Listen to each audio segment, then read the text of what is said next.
Boa noite, sejam todos muito bem-vindos. Eu quero agradecer a presença de todos. Nós estamos em mais uma roda de conversa, vamos falar sobre o complexo de Édipo, né? Hoje é a sexualidade infantil e as fases do desenvolvimento. Mas antes eu vou me apresentar, eu me chamo Sônia Souza, sou psicanalista clínica, também com especialização em traumas familiares, escritora de livros e com especialidade também no universo feminino. Sou neuroterapeuta também, pedagoga e orientadora educacional. Eu também quero estar convidando o nosso professor Siqueira para estar apresentando. Boa noite a todos. Eu sou o professor Siqueira, conhecido como tal. Sou psicanalista clínico, filiado à Sobrapa, Sociedade Brasileira de Psicanálise e Autismo. Sou professor universitário, pedagogo, mestre em comunicação e letras, também tenho livros escritos. Estou aqui nessa noite para essa roda de conversa, juntamente com a psicanalista Sônia, psicanalista Eric, para nós debatermos sobre psicossexualidade infantil e outras coisas mais. Quero aqui também estar convidando o nosso psicanalista Érico Guzmão para estar apresentando. Boa noite para todos. Como sempre, é uma imensa honraria estar participando aqui com vocês. Eu me chamo Eric Guzmão, sou psicanalista clínico e também sou um terapeuta holístico. E hoje nós vamos estar falando, né, sobre a sexualidade infantil e as fases do desenvolvimento. Vamos falar sobre a criança como ser pulsional, vamos falar sobre as fases oral, anal, fálica, latência e a genital. Vamos falar também sobre o prazer na zona erógena. Vamos falar sobre as dinâmicas, a dinâmica da satisfação pulsional. Eu já vou estar aqui fazendo a introdução para nós não perdermos muito tempo, né? Vamos falar sobre a criança como ser pulsional e o desenvolvimento psicossexual. A sexualidade infantil constitui um dos conceitos fundamentais para a compreensão da constituição psíquica da teoria psicanalítica.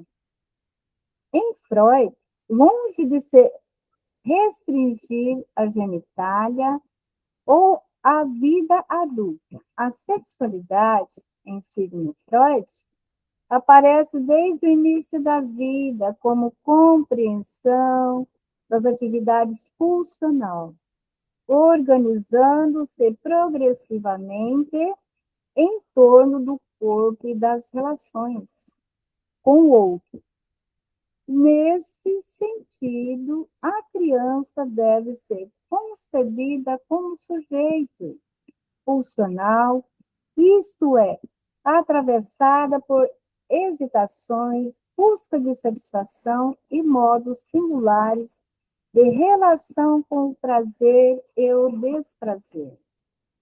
Freud, em seus 3 ensaios sobre a teoria da sexualidade, em 1905, rompeu com a concepção moral e biologizante da infância ao afirmar que a sexualidade está presente desde os primeiros anos de vida. Ele descreve as chamadas da fase do desenvolvimento psicossexual, oral, anal, fálica, período de latência e genital. Cada uma marcada pela predominância de determinadas zonas erógenas e formas específicas de satisfação. Essas fases não devem ser entendidas como etapas rígidas, mas como organizações dinâmicas da pulsão, que deixam marcas estruturantes na constituição do sujeito.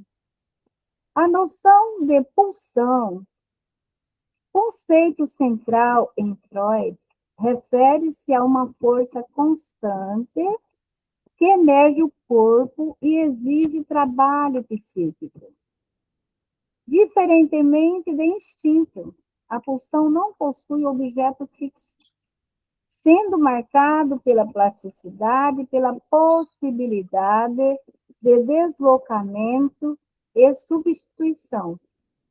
É nesse ponto que a criança se insere como sujeito do desejo, construindo suas primeiras relações com o outro, especialmente com as figuras parentais, que mediam suas experiências de satisfação. Autores pós-freudianos ampliam essa compreensão, como Melanie Klein, destaca a prioridade da vida psíquica e a intensidade das fantasias. Inconscientemente, desde os primeiros meses de vida. Enfatiza as relações de objeto e as posições esquizoparanoide e depressiva. Já Winnicott introduz a importância do ambiente suficientemente bom, ressaltando que o desenvolvimento emocional e a integração do self depende da qualidade dos cuidados iniciais. Como nós podemos observar, os cuidados iniciais do nosso bebê é muito importante. Por sua vez, Lacan retoma Freud ao afirmar que o sujeito é constituído na linguagem, sendo a sexualidade atravessada pelo simbólico, pelo desejo do outro e pela alienação e separação. Assim, ao abordarmos a sexualidade infantil, não se trata apenas de descrever comportamentos, mas de compreender como a criança se constitui enquanto sujeito, marcado pela pulsão, pelo desejo e pela relação com o outro. Esse eixo temático permite pensar o desenvolvimento não como um processo meramente biológico, mas como uma construção subjetiva, complexa, na qual o corpo, a linguagem, os laços social se articulam desde os primórdios da vida. Então, nós vamos estar aqui aprendendo sobre o complexo de Édipo, porque nós sabemos, assim, que toda essa parte depende da nossa vida inteira. Se eles forem trabalhados, se eles forem bem, né, direcionados pelos pais, pelo cuidador, nós vamos ter uma vida mais um pouco normal na vida adulta. Então, hoje nós vamos estar aprendendo, né, nós vamos falar desses assuntos, depois no outro vem mais, para que nós possamos ter essa compreensão como mãe, como pai, como ouvinte, para nós entendermos e aprendermos a trabalhar um pouco melhor com as nossas crianças, com os nossos bebês, que precisam de amor, de carinho, de cuidado da mãe, né, do pai ali, o pai colocando aquele limite, né, fazendo aquela, que agora me fui tirando aqui, mas impondo a lei para a criança possa se tornar um adulto normal, praticamente um pouco mais normal, né? Porque todos nós temos um pouquinho de cada coisa, né? Um pouquinho de neurose, um pouquinho de cada coisa. Mas eu já quero estar aqui convidando o professor Siqueira para estar contribuindo. Muito bem, Sônia. Boa noite a todos novamente. É interessante estarmos aqui hoje discutindo esse assunto, porque é um assunto que perpassa a nossa vida. Quer queiramos ou não, perpassa a nossa vida. Nós somos atravessados por essas pulsões, por essas compulsões, né? E estão todas ligadas à nossa infância, né? Todas. Nós somos rígidos em alguns aspectos, nós somos flexíveis em outros aspectos, nós somos maleáveis, enfim, compulsivos, quer por roupas, quer por alimentos, quer por bebidas, tudo isso está interligado à fase oral, à fase anal, à fase fálica, latente, genital, tudo isso muito presente na nossa vida. E eu diria que a sexualidade infantil, né, na ideia de Freud, ela foi revolucionária. Por que eu digo isso, né? Por que revolucionária? Porque ela não começa na adolescência. Já dito pela Sônia, ela está presente na nossa vida desde o nascimento, né?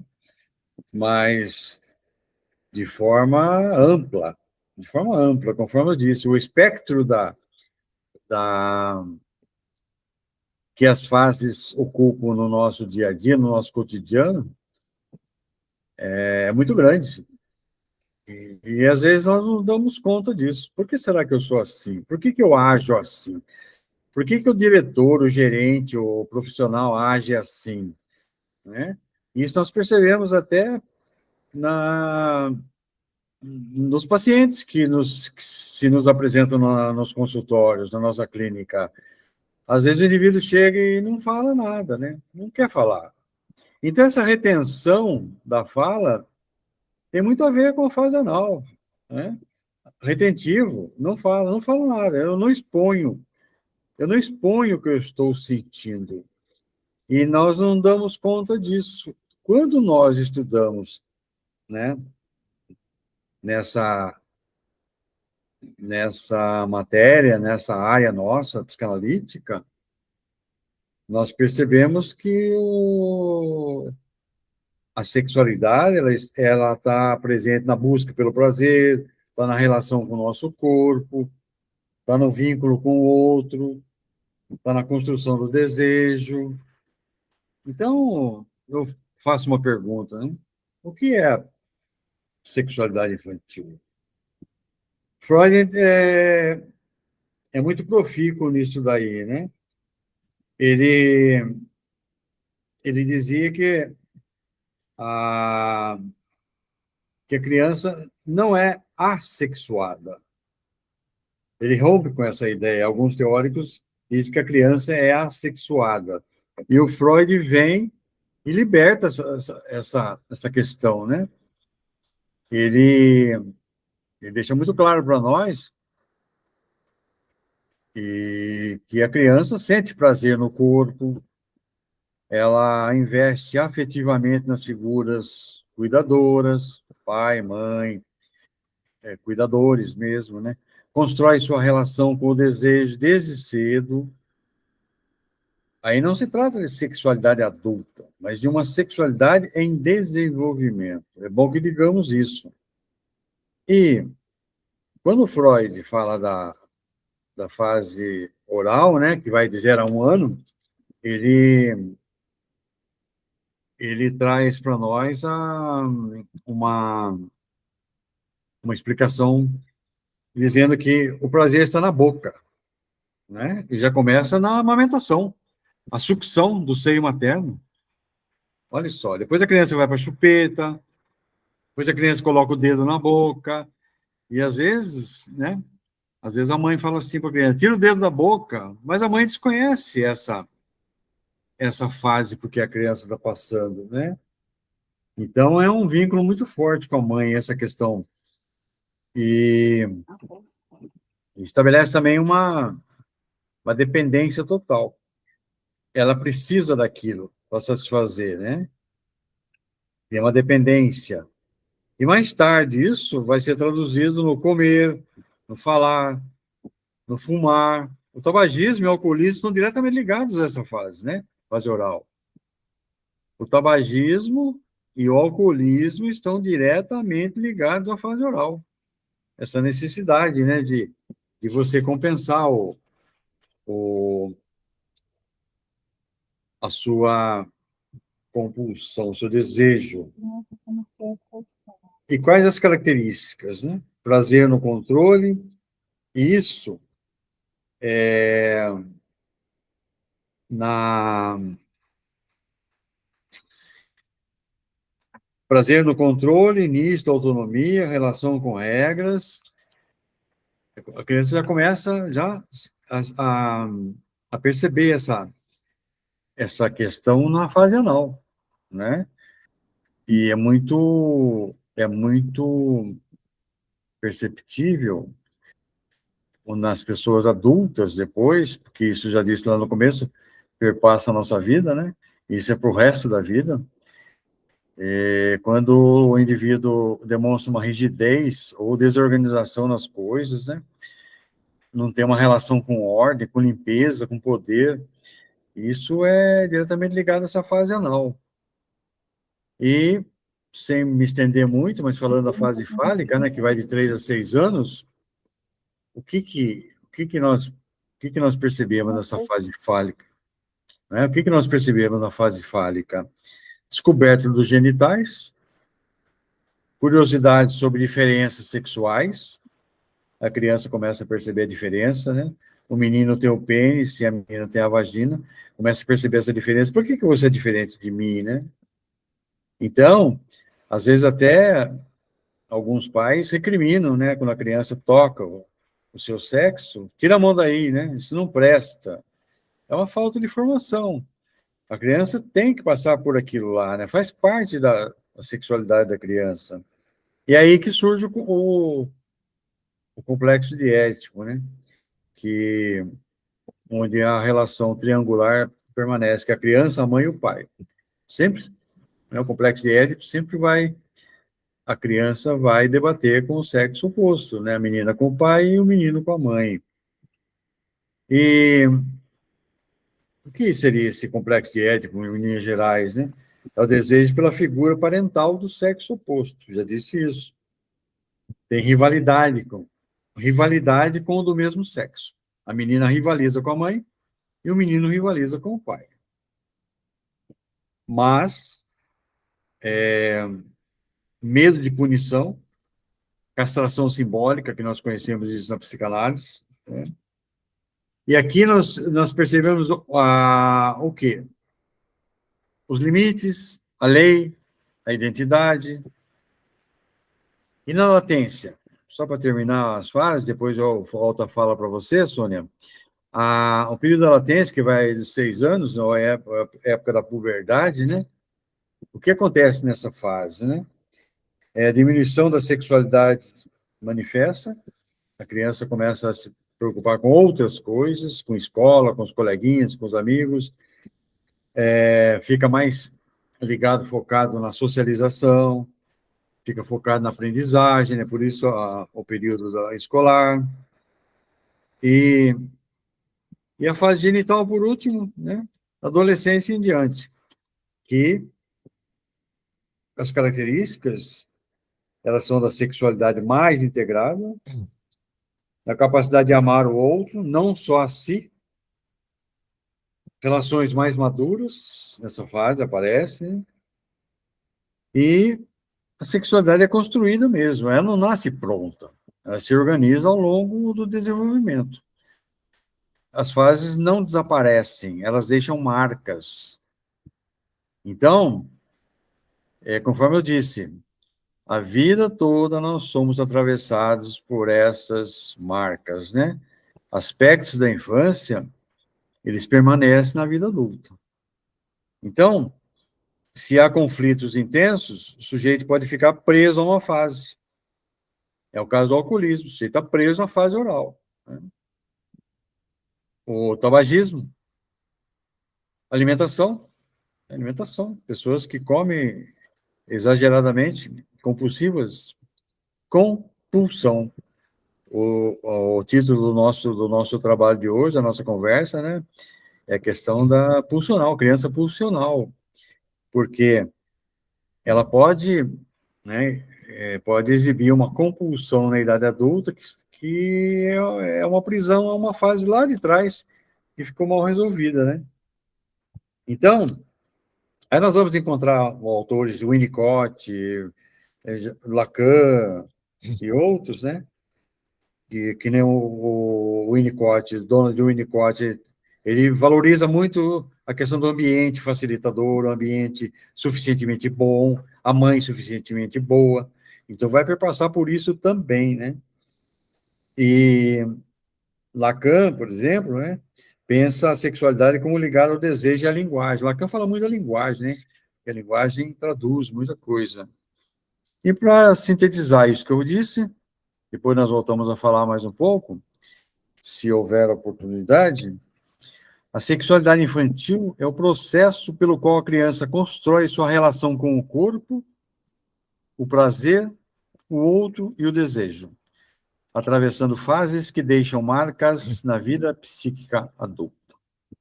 Aí eu devolvo a fala para você, Sônia. Obrigado. Então, eu já está aqui convidando o nosso psicanalista, Érico Guzmão, para estar falando, né, sobre as fases. Oi? Quando falamos das fases do desenvolvimento psicossexual na psicanálise, estamos retornando à formulação central do Sigmund Freud, que compreende esse desenvolvimento da criança a partir das organizações das pulsões, em diferentes momentos. Vamos pegar de uma forma bastante sintética e resumida, de forma que a gente possa ver um pouquinho desse quadro mais amplo. Lembrando que essas fases não são rígidas, mas indicam o modo predominantemente da relação da criança com o próprio corpo, com o prazer e com o outro. Na fase oral, desculpa, perdão. Na fase oral, a criança ocorre, a fase oral mito, a fase oral, ele já ocorre nos primeiros dias de vida. Nela, a boca é o principal zona de satisfação. O bebê encontra o prazer ao sugar, seja o seio, a mamadeira ou o dedo. Aqui, além da alimentação, já se constitui uma relação afetiva com o cuidador. Um exemplo simples é o bebê que se acalma ao mamar, mostrando que o prazer vai muito além das necessidades biológicas do alimentar propriamente dito, mas que é algo muito mais complexo, muito mais amplo. Na fase anal, o que ocorre aproximadamente entre 1 a 3 anos, a criança passa a lidar com o controle dos esfíncteres e, é claro, é um momento do desfraldar é central. A criança pode reter ou liberar, e isso ganha um valor simbólico. Algumas crianças utilizam esse momento como uma forma de afirmação, de autonomia, ou reage às exigências dos pais. Não é apenas uma função fisiológica, mas uma experiência psíquica de controle e relação. Na próxima fase, é claro, de uma forma muito resumida, é a fase fálica, por volta dos 3 a 5 anos. É marcada pela curiosidade sobre o corpo, as diferenças entre os sexos. A criança observa, pergunta, investiga, e é também nesse momento que Freud situa o complexo de Édipo e a relação aos primeiros vínculos afetivos mais intenso com as figuras parentais. Por exemplo, a criança pode demonstrar preferência por um dos pais e rivalizar com o outro. Na fase de latência, tem realmente uma transformação fantástica. que vai aproximadamente entre 6 anos até a puberdade. Há uma reorganização das pulsões. A energia psíquica agora é direcionada para a aprendizagem, a sociabilização, o desenvolvimento cognitivo. A sexualidade não desaparece, nem diminui, mas fica menos evidente. O foco agora é outro. A criança investe mais nas amizades, na escola, nas atividades sexuais. E, é claro, por fim, vem a fase genital, que se inicia na puberdade. A sexualidade se organiza agora em direção à genitalidade, se organiza as zonas de prazer propriamente dito e as relações com o outro, fora do núcleo familiar. Agora sim, se consegue ter uma questão muito mais complexa, isso quando a pessoa trabalha bem de forma madura. Aqui as experiências anteriores influenciam a forma como o sujeito vai vivenciar sua vida afetiva e relacional. Portanto, essas fases nos ajudam a compreender o desenvolvimento não é apenas biológico, mas profundamente psíquico. Cada etapa traz desafios, conflitos, formas de satisfação que marcam a constituição do sujeito. Em uma rodada maravilhosa de conversa, como estamos fazendo, isso nos convida a olhar para a criança com mais escuta, menos julgamento e entender que seus comportamentos fazem parte de um processo de desenvolvimento complexo e significativo. E eu passo a palavra agora dessa pequena síntese para a nossa professora Sônia. Nós podemos observar que essas fases, quanto era importante, né, na vida do ser humano. Imaginamos assim, quando Freud, naquela época, né, ele sugeriu esse estudo, esse assunto, como que não foi feita aquela revolução, aquela que as pessoas entendiam de forma diferente, né? E ele fala, quando ele fala dessa parte da sexualidade, é cada parte do corpo, que a criança sente prazer, né? Imagina naquela época a revolução que não foi, né? Quando ele foi trabalhar. Nós podemos imaginar, né? Mas então vamos agora para, né, o terceiro bloco, vamos dizer assim, que seria prazer na zona erógena. Quando falamos em prazer e zona erógenas na psicanálise, estamos tomando um ponto central da teoria de Freud. O corpo da criança não é apenas biológico, mas um corpo que sente, que busca satisfação, que se constitui com a relação do outro.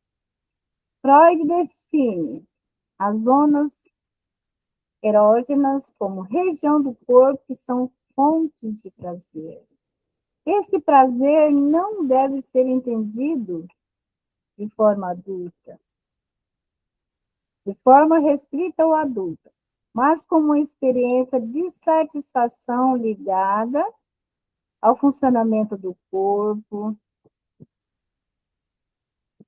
Desde muito cedo, o bebê já vivencia essa experiência, né? Por exemplo, o nosso, né, psicanalista já falou, ao mamar, ele não apenas se alimenta, mas também sente prazer na sucção. É por isso que, mesmo sem fome, pode buscar o dedo, a chupeta, como o nosso professor já falou, como forma de repetição dessa satisfação. Ao longo do desenvolvimento, diferentes zonas do corpo se tornam predominantes. Na fase oral, já foi falado, né? Um ponto importante é que esse prazer está sempre articulado à relação com o outro. A forma como o cuidador responde à criança influencia diretamente na maneira como ela vai viver essa experiência. Por exemplo, um bebê que é acolhido, alma mar, tende a associar essa experiência à segurança e vínculo. Já uma criança que vive o desfraude com muita rigidez, pode associar essa fase à tensão ou conflitos. Autores como Winnicott reforçam que o ambiente tem um papel fundamental nesse processo. O cuidado, o manejo, a sensibilidade do adulto ajuda a criança a integrar essa experiência de prazer de forma saudável.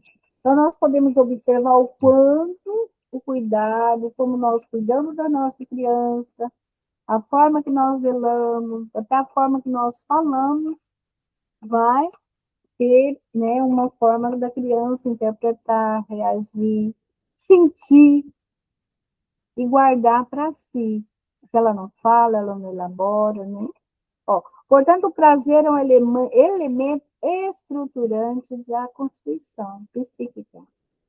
As zonas erógenas são caminhos pelos quais a criança organiza suas primeiras experiências de satisfação, construindo pouco a pouco sua relação com o corpo, com o outro e com o mundo.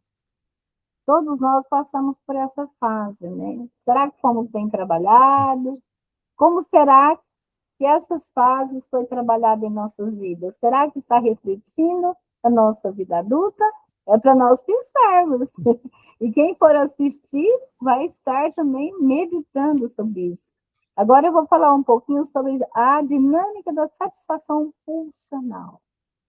Refere-se ao modo como uma pulsão busca descarga e realização ao longo do desenvolvimento. Segundo Freud, a pulsão não encontra satisfação plena e direta, mas percorre caminhos variados, muitas vezes parciais e substitutivos. A pulsão se organiza a partir de 4 elementos: fonte, origem corporal, impulso, força, objeto, aquilo que permite a satisfação, a finalidade, a própria satisfação. No entanto, o objeto não é fixo. A criança pode deslocar sua satisfação com o objeto para o outro. Por exemplo, o prazer da sucção pode passar do seio para o dedo ou para a chupeta.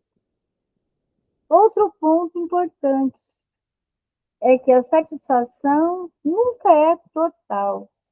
Sempre há uma dimensão de falta, o que mantém a pulsão em movimento.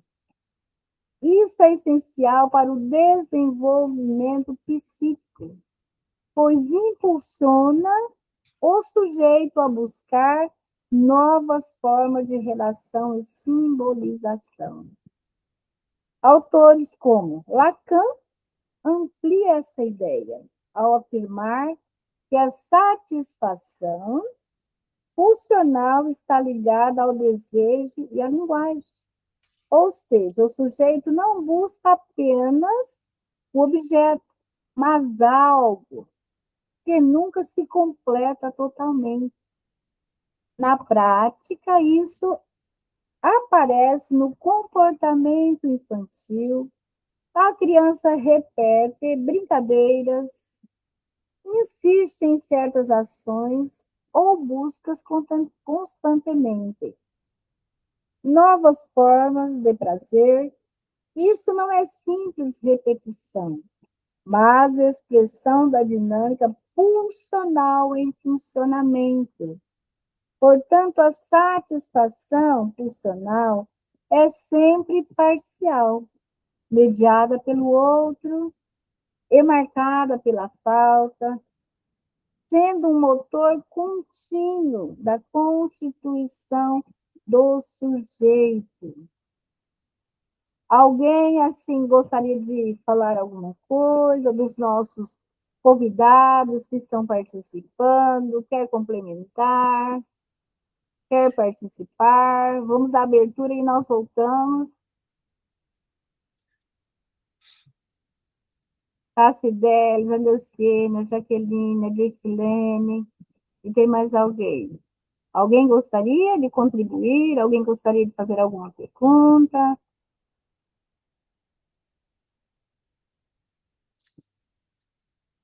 Se não, então vamos. Ninguém vai falar nada?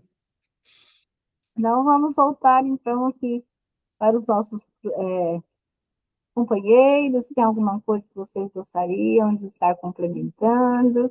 Nós temos alguns minutos ainda. Vamos lá, para continuar, quando você começou a falar da questão da criança como um ser pulsional, né? Esse é um dos pontos mais revolucionários da psicanálise, né? E o pai da psicanálise, Sigmund Freud, né? Principalmente naquela obra dele, Três Ensaios sobre a Teoria da Sexualidade, que escreveu em 1905, acho que você já citou isso, ô Sônia. Ele rompe com a visão idealizada da infância como inocente, no sentido de ausência de sexualidade. O que significa, então, né, ser pulsional? O que é um ser pulsional, né? Para ele, para Freud, a criança não nasce vazia ou apenas reativa ao ambiente, ela nasce atravessada por pulsões. E essas pulsões, né, elas se transformam depois em compulsões, né, compulsões na vida adulta. Você já disse muito bem isso, né? As forças internas que buscam satisfação. E Freud afirma com bastante decisão que a sexualidade começa na infância, não na puberdade. Isso é bom que digamos. Não é uma sexualidade polimorfa e difusa, que vale dizer que a criança busca prazer em várias zonas do corpo. São as zonas erógenas, né? Até pela etimologia da palavra, eros, né? Prazer, e genos, origem, a origem do prazer. E esse polimorfismo perverso que ele fala, né? A criança pode obter prazer de múltiplas formas. Não há ainda uma organização fixa, não há moral sexual estruturada. Por exemplo, né? Todos nós já comentamos, e sem ser repetitivo, sugar está ligado à fase oral, né? Reter e expelir está ligado à fase anal, e olhar e exibir está ligado à questão do fálico, né? Há pessoas que futuramente, na idade adulta, gostam de exibir sexo. Está ligado a essa fase mal resolvida da fase fálica, né? E o que acontece, né? Na fase oral, o prazer está na boca. O que acontece na fase anal? Prazer ligado ao controle. Então, e isso mais tarde é traduzido com poder, autonomia, oposição. Na fase fálica, há um interesse pelos genitais. Aqui, novamente, surge o complexo de Édipo, né? A diferença sexual. Então, essas fases não desaparecem. Conforme eu disse lá no início da minha fala, essas fases perpassam a nossa vida toda, né? E elas deixam marcas estruturais na nossa vida adulta. A pulsão não se desenvolve sozinha. Como é que se dá isso?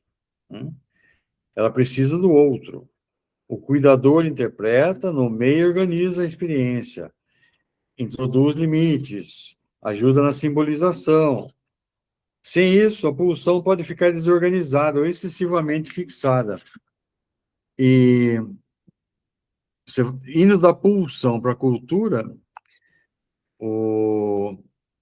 esse processo de desenvolvimento da criança envolve o quê? Repressão, sublimação, permite o quê? Entrada da cultura, formação dos vínculos, a vida social. À medida que você vai crescendo, né, você vai adquirindo mais maturidade, os sintomas vão aparecendo, porque todos eles têm raízes pulsionais na infância.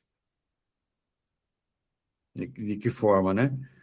As dependências, se você cria uma dependência na oralidade, isso está ligado à fase oral. O controle excessivo das coisas, né? Está ligado à fase anal. O ciúme, a competição, está ligado ao fálico, à fase fálica. Então, a criança pulsional continua existindo no adulto. E é um ponto muito importante.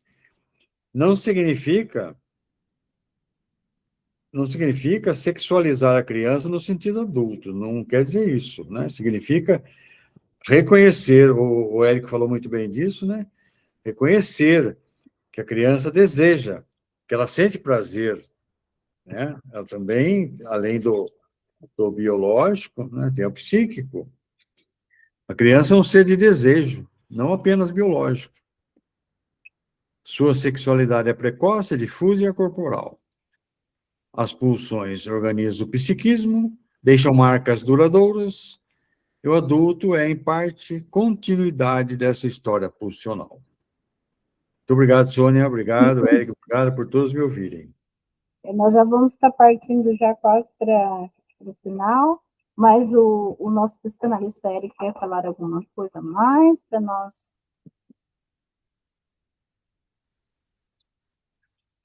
Eu diria que eu faço as palavras do professor Sequeira minhas palavras. Depois de uma explanação tão boa, eu só fico reflexivo. E com certeza, sempre maravilhoso estar as explanações. Obrigado. E é interessante isso que você falou, o Érico, eu estava deixando de lado uma coisa, né? Os casos clínicos que aparecem nos nossos consultórios, nas nossas clínicas, nós percebemos, né? Se entendemos bem essas fases, que o adulto, ele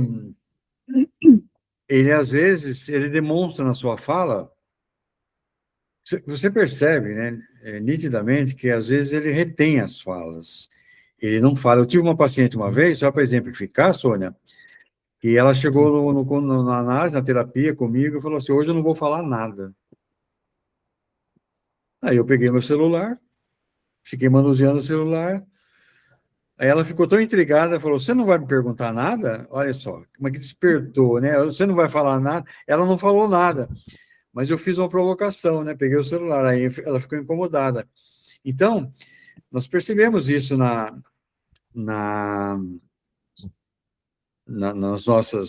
nos nossos pacientes, né? E, por exemplo, quando a mulher fala assim: eu não consigo ficar sozinha. Quando ele não responde, eu entro em desespero. Parece que eu desapareço. Então, uma fala que mostra bem essa questão, né, de eu não consigo ficar sozinha, ela precisa de socializar. Então, está tudo ligado às fases, né? E o que é interessante, sem julgamento, né? Já foi muito falado isso, o Érico falou muito bem, sem julgar o paciente, o que está acontecendo, né? Mas ele está perpassando por uma angústia, um conflito, alguma coisa, né? E agora, a fase, uma coisa que eu queria salientar, né? Um paciente de 45 anos, ele disse o seguinte: se as coisas não são feitas do meu jeito, eu prefiro ficar sozinho. Nessa fala, meus queridos, nós percebemos aqui uma fase anal, né? Uma organização anal. Ou seja, é aquele que é sistemático, né? E que apego é essa fase, né, professor? Já teve essa fase. Isso, E muito bem que lembrado. apego é essa fase? E apego a essa fase, é. Então, é interessante isso aí, que você começa a perceber, né? E um outro paciente, né, de 29 anos, outro homem, ele disse o seguinte, né? Eu preciso saber se ela me ama mais do que tudo. Quando ela sai com amigos, eu fico pensando que tem alguém melhor que eu.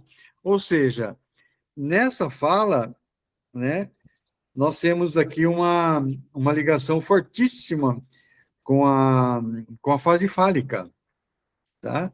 Essa fase edípica, né? E assim, caminharíamos umas 3 horas para discutir isso. Obrigado, Sônia, mais uma vez pela oportunidade. Vamos só Sabe, uma para o questão que final. sempre me chama a atenção, professor, nessa história, Ah, sim, é que as fases, de certa forma, nunca saem da gente.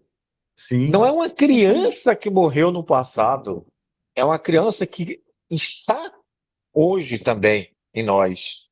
Cada permanece Verdade. conosco. fase, eu diria que a gente se soma. Se a gente trabalhou bem ela, a gente está em outra fase.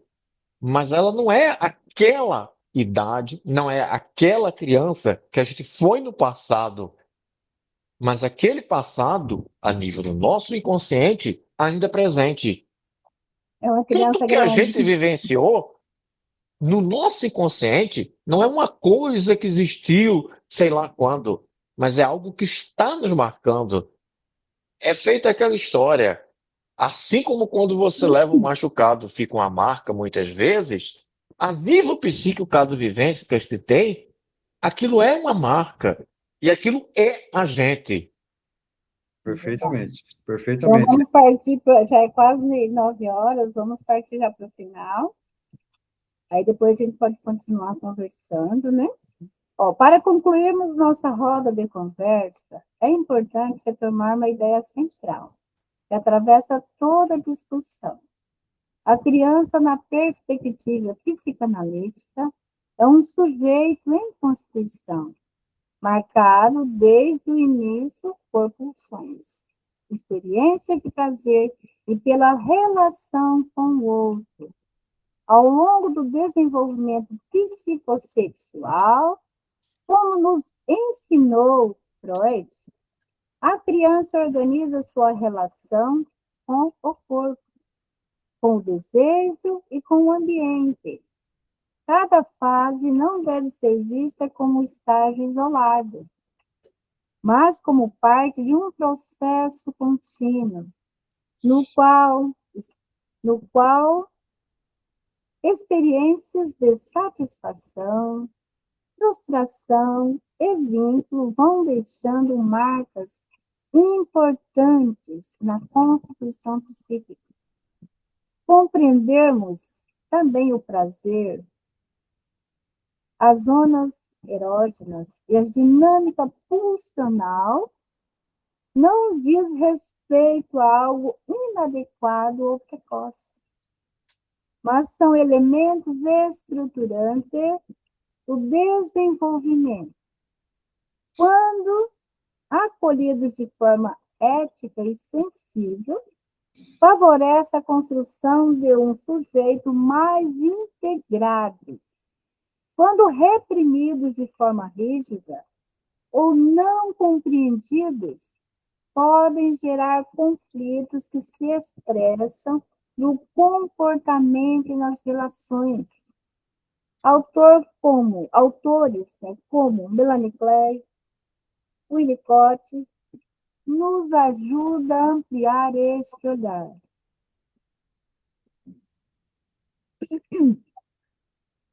Mostrando que a criança não apenas reage ao mundo, mas o interpreta, fantasia e se constitui a partir da qualidade das relações que estabelece. Assim, talvez o ponto mais importante que levemos desta conversa seja a necessidade de uma escuta qualificada. Olhar para a criança para além do comportamento visível, reconhecendo o seu mundo interno, suas tentativas de simbolização e suas formas de expressar, como o brincar. Encerramos, portanto, um convite à reflexão. mais do que corrigir ou moldar. É preciso compreender, sustentar uma presença que acolha, que dê sentido e que respeite o tempo e a singularidade de cada criança. É nesse espaço de escuta e cuidado que o desenvolvimento pode acontecer de forma mais saudável e significativa.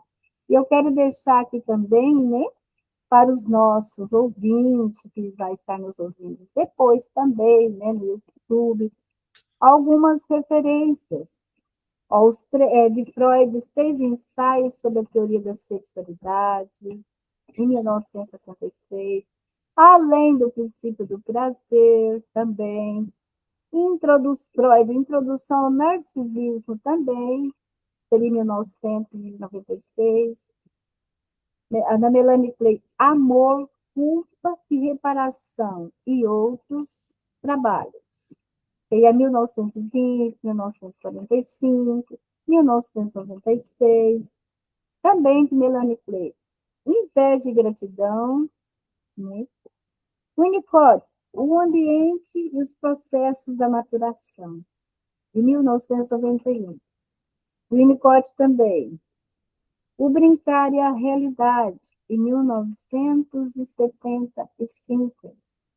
Temos Lacan também, né? Outros escritores. Lacan, o Seminário, o livro 4, A Relação do Objeto.